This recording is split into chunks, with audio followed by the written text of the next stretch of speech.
Magandang araw mga ka-Wonder! Welcome back sa ating YouTube channel, Wonder Vlogcaster po. Magandang tanghali. Merong paalala o advice si Sentry para kay PBBM.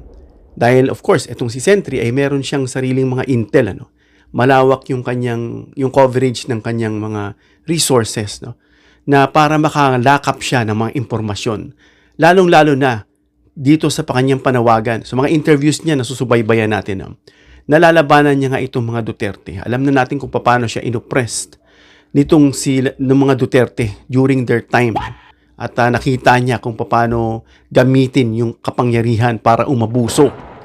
At yun nga, may panawagan siya sa Pangulo na para dito sa mga enemy of the states kung tawagin. Itong mga sila Sara Duterte at mga kanyang mga cohorts. Na ang sabi ni Sentry, one way to reverse Marcos Jr. situation. Reverse po mga ka-Wonder, ibig sabihin, imbis na si PBBM ang champion ng anti-corruption, mukhang binabalik pa sa kanya nitong mga obvious naman na alam natin na ginagawa nila yung lahat ng paraan para si BBM ang madiin. So kailangan ma-reverse niya to mga ka-Wonder dahil binobombard siya nitong mga anti-Marcos. Good thing na lang may mga nagdidepensa rin sa Pangulo. Kaya hindi rin basta-basta. So sabi niya, one way is he needs to go on a full-on offensive against the enemies of the state. Ibig sabihin daw, full-on offensive, ibig sabihin full force na, ibuhos niya na yung kanyang opensa kasi nga si PBBM ay nananahimik mga ka-Wonder. Yun nga po nakikita sa kanya, kahit na mga ibang dilaw dyan, alam na natin yung mga ibang dilaw na source, yun din na nakikita. Na kumbaga, tapangan mo pa. Kumbaga parang, how can we defend you? Kung parang hindi natin nakikita kung ikaw mismo hindi lumalaban, parang ganun ang dating. So kailangan daw, ilunsad na ng Pangulo yung kanyang full-on offensive against the enemies of the state. Sino ba itong mga enemies of the state? Of course, sino pa ba? Ito si Sara, itong sila Pulong, kung sino pa man mga DDS dyan, mga trolls, mga armies nila, yung mga black, at yung mga kasabwat nila sa mga kurakutan dyan, na na-discover na nga na sila ay may link sa isa't isa. No? Kailangan daw, sabi ni Trillanes, full force na, no mercy na sa mga ito kasi malapit na po matapos ang termino niya. So, sabi nito, not only the enemies of his administration, but the enemies of the state, especially those who are working on his ouster. Kasama dyan si Pokis, na may pakulo na naman itong si Greco, na napakulong daw ng ama ni PBBM, yung mga komunista, siya raw army. Ewan ko ba? Political analyst yan, si Greco. Ewan ko kung totoong political analyst yan. No? Sa panahon niya, wala nga napakulong niya na talagang ma-highlight mo. Bakit daw napakulong? Natural. Ano bang ginagawa ni Pokis? Bulag ka ba? Nakikita mo na ngang nag-i-encourage ng sedition. Inciting nga And it could be possibly rebellion. Tapos hindi mo pa kukulong? Lahat ng paraan ginagawa niya? Di ba? Tapos bakit daw pinakulong? Ewan ko, sagutin nyo na lang to si Greco. Especially those who are working on his ouster. Pag political dissent lang, okay yan sa democratic space. Pero, yung talagang pababagsakin mo na yung gobyerno, kalaban ka na ng Estado. Which is correct. Tama po si Sentry. Etong panawagan ni Chavit, isa yan. Na pagpapatalsikin si PBBM. Maglulunsad siya ng rally. Tataon niya sa February 25 anniversary. Wait, there's more. Meron pa silang pahabol. Hindi siyempre padadaig itong si Defensor. No? Alam niyo naman na si Defensor po sinuportahan natin yan last year na siya po ay tumatakbong mayor ng Quezon City, but we are so disappointed with him. Dahil siyempre may mga alam tayo dyan. But anyway, ito po ang sinabi niya sa kanyang post. Merong pong post dito si Defensor. Sabi niya, motorcade caravan sa EDSA. Kailan? January 31, 2026, 2 p.m. Sabi, tuloy ang laban. BBM resign na, sabi niya. So, assembly points, nakikita natin dito sa MOA, North Assembly Point, sa White Plains Avenue. Magkaisang motorcade daw sa kahabaan ng EDSA, panawagang BBM resign. Ano pong kanya mismong note? Sa kanya pong sariling post dito sa mic defensor niya na pinost niya noong January 7, 7:59 p.m. Sabi niya, on January 31, 2026, Saturday at 2 p.m., we will hold a motorcade caravan along EDSA with 2 convergence points. Yung sinabi nga natin kanina from White Plains at saka dito sa assembly sa MOA. No? Magsasama yon. South SM Mall of Asia and then sa north naman, White Plains Avenue. This will be a coordinated and peaceful show of unity. Peaceful daw show of unity. Calling for accountability and the resignation of PBBM. Accountability ni BBM na siyang nag-champion ng anti-corruption, na siya lang dinadivert psychologically para hindi masilip yung mga butas na mga scoundrels na may tuturing natin. So, sinasabi niya rito, accountability. Paano si Sara na tinasabi nating takot sa accountability? No, yung mga pag-explain niya doon sa kanyang confidential fund at kung ano-ano pang mga butas. Bakit hindi makita yan? Yung accountability na yan. No? Ano sabi? Those who wish to join, whether by car or motorcycle, are encouraged to plan ahead and help spread the word. Maaga naming inaanunsyo ito upang makapaghanda ang lahat. Sama-sama tayo sa EDSA, #EDSA, #BBM resign.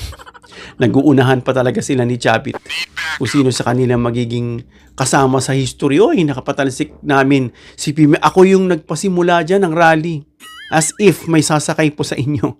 No, alam natin kung gaano kamahal ng taong bayan si PBBM. At yung mga survey na yan, ibistadong plop. Bistadong self-serving lang. Alam naman, very obvious. Kaya ito sa picture na to, ito sa Singapore to, kita natin na sinasabi nila yung mga OFW daw. Na yung mga OFW, galit daw kay PBBM dahil nga umiikot-ikot itong mga Duterte. At ang trabaho raw parang i-orient yung mga kababayan doon. Kita mo to. Ang brother ko, palaging nandyan sa Singapore kasi yung wife niya is nurse dyan. At I think kasama sila rito nung nakita nila si PBBM. At nakita nila mga ka-wonder kung gaano kamahal ng mga Pilipino si PBBM. Na talagang welcome siya at sigaw ng sigaw, walang katapusang photo op. No, dahil alam nila kung paano sila pinahahalagahan ni PBBM yung mga benefisyong ibinibigay. Kaya itong mga panawagan na to na sinasabi nilang peaceful for unity. Unity of who? Unity ng mga gusto magpatalsik kay PBBM? Ang team nga ni PBBM, unity. Tapos unity ng sino? Yan yung mga unity lang na may mga sariling interest, yung mga hindi nabigyan ng pwesto, yung mga nabisto, yung kanilang allegiance, hindi naman talaga sa administrasyon, yung may mga record na instead ng busting the corruption, may record din ng corruption. Yan yung mga yan Kaya makikita mo mga ka-wonder na instead na magkaisa, tulungan si PBBM sa pag-bust ng corruption, makikita mo pa rito. Ano sabi nito? Ito pa, may isa pa rito.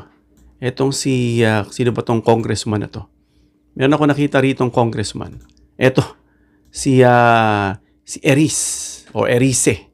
Sabi niya, dapat suriin din si Ferdinand Marcos Jr. kung may impeachable offense. Well, sabi nga ni Trillanes, kung may nakikita kayo, dahil nga tinatanong siya, na kung meron, why not? Go on! Ang haba-haba ng panahon, bakit hindi nyo gawin? Diba? Alam nga naman si PBBM pa maglabas, ito impeachable ko, impeach nyo ko. Nagbigay na nga si Cielo Magno, ng mga pwedeng masilip nitong mga DDS. Bakit hindi nyo gawin? I don't know kung satire yung sinasabi ni Cielo Magno. No?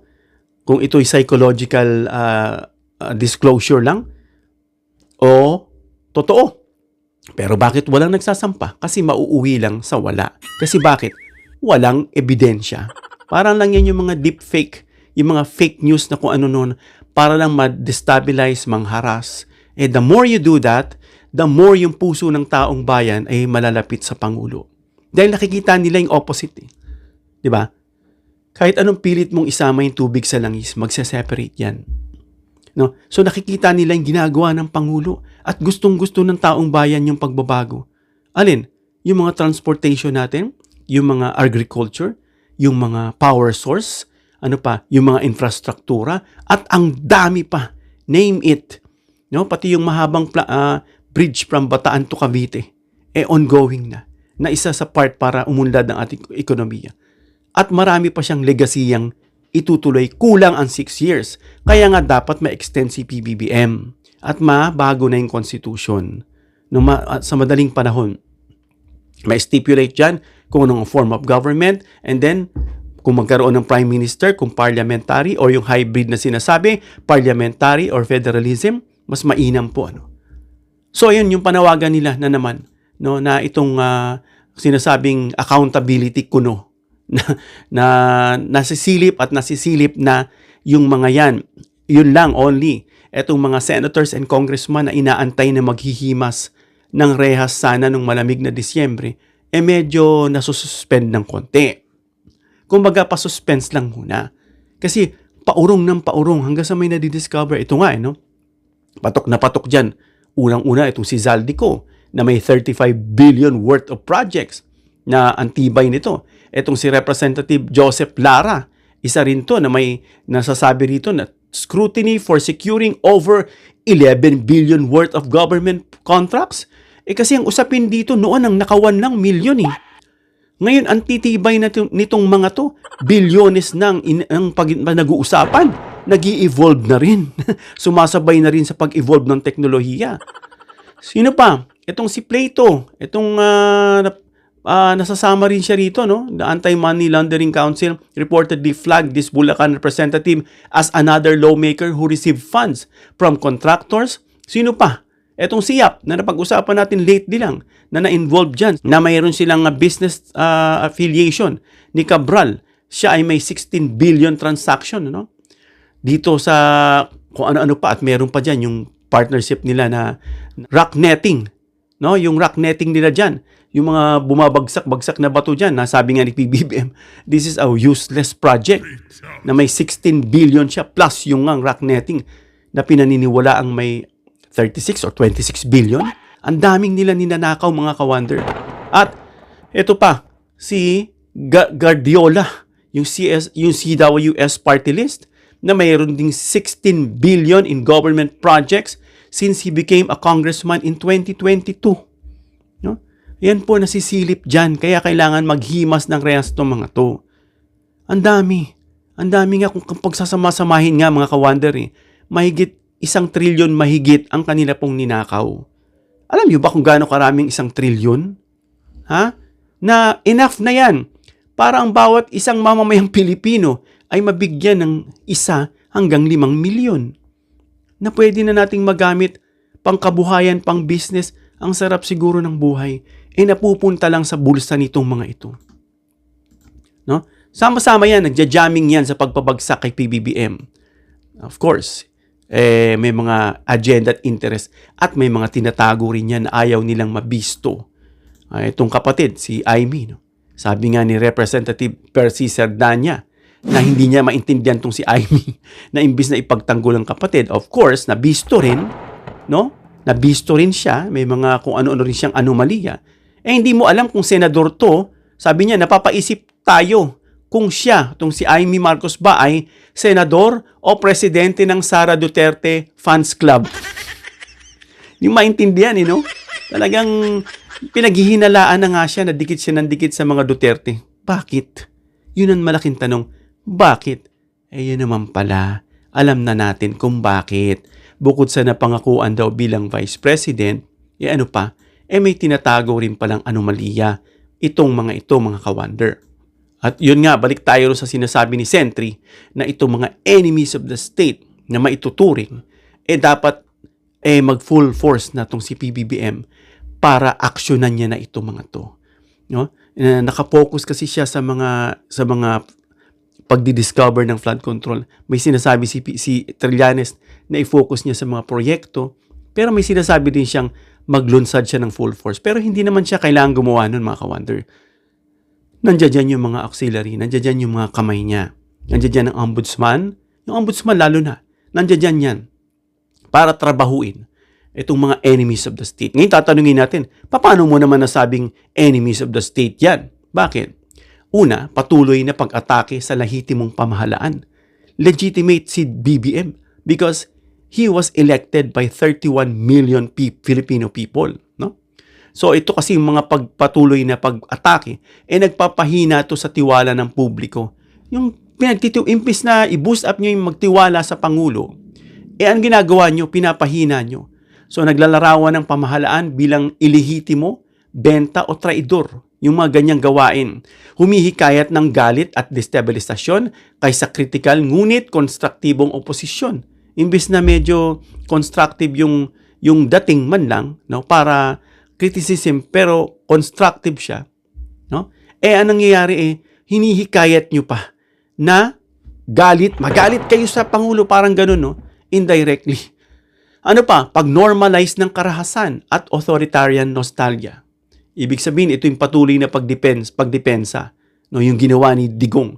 Na hindi naman parang niromanticize nyo yung war on drugs. Na kahit na may aligasyon na nga ng extrajudicial dyan, parang pilit nyo pang pinagtatanggol. No? At ang ano pa, yung due process, sinasantabi yung human rights nung panahon noon. Ginamitan ng kamay na bakal. Yung pagpapalaganap ng ideyas na mas mahalaga ang disiplina kaysa batas. Disiplina nga Itong mga drug addict daw Okay ang motibo, pero yung paraan ay mali.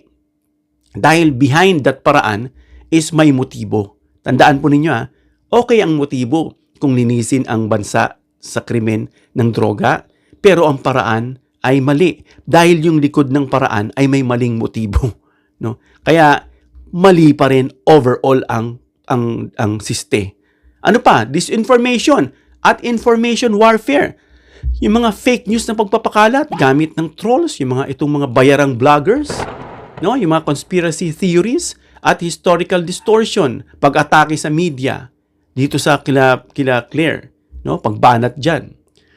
Yung mga academia at civil society, itong mga harassment, no? na ginagawa nila. Yung mga online harassment. Ano pa? Pagkiling sa personal, sa pamilya, kaysa pambansang interes. Puro ang tinataas yung pangalan. Akala mo naman, napaka-royalty ng pangalan. No? Pagpapalagay ng personal or dynastic interest sa ibabaw ng national agenda. Pagkiling sa proteksyon ng dating administrasyon laban sa accountability. No, lokal man yan o international, pagsuporta sa mga naratibong humahadlang sa hustisya para sa mga biktima ng umano'y abuso ng Estado. Marami pa mga ka-wonder. Pagpapakita ng ambisyon na lagpas sa demokratikong proseso. Ano ba yung pagpapatalsik is unconstitutional yan. Yung mga sinasabi niyong pananawagan na yan. No? Bakit hindi niyo pabayaang matapos si PBBM na binoto ng taong bayan? Bakit gigil na gigil at uhaw na uhaw? Ha? Yan, daming natutuklasan tuloy. Kaiingay, parang si Cheese, parang si Joel sa sobrang kadaldalan, sabi nga ni Llamas. Yung kanyang bibig ang siya nagpapahamak sa kanya. No? Yun nga, na gusto nilang extrajudicial or extra constitutional solution patalsikin si PBBM. At umupo. Sinong iupo mo? Ang husay-husay ng nakaupo na si PBBM. Ang ganda ng satisfaction rate para sa karamihan at yung peking SWS at kung ano-ano pa na sinasabing dyan lang ginawa sa Davao at dyan ginawa lang dyan sa ibang part ng Mindanao. Siyempre medyo baluarte yan. Kaya hindi po yan ino-honor ng buong totoong taong bayan. And kaya yung mga sinasabing mga threats dyan to destabilize, kagaya nitong ito na naman, mga rally na to. Kaya magfo-full force din sila sa 2026 at handa po ang gobyerno dyan dahil alam na yan na parating na yan. At kung ano-ano pa, no? Ang daming mga illegal na ginagawa, no? Mga paraan na para patalsikin si PBBM na hindi ito naayon sa kagustuhan ng totoong taong bayan, hindi ito naayon sa konstitusyon. Kaya kayo ay tinuturing na enemies of the state, ang sabi ni Sentry. Kaya ang solusyon dyan, ibuhos, i-full force. Huwag lang kayong magkakamali na magdeklara si PBBM ng martial law. Dahil alam ko, ingat din kayo, takot din kayo dahil alam nyo ang mangyayari kapag nag-declare ng martial law. Huwag nyo subukan Sabi nga ng inyong poon, Huwag mong subukan. huwag niyong subukan. So yun ang panawagan ni Sentry sa Pangulo. Ibuhos, magkaroon ng full-on offensive against the enemies of the state. Hanggang dito lang tayo mga ka-wonder. Comment down below your opinion kung meron kayong masasabi o opinion para mabasa natin. Give me a thumbs up if you like this video para ma-introduce ni YouTube sa iba pang viewers. Please share this video para malaman nila yung advice ni Sentry na magkaroon ng full-on offensive against the enemies of the state. And of course, don't forget to subscribe, hit the notification bell icon, and choose all bilang suporta sa aming mga content creators. Hanggang sa muli mga ka-wonder. God bless.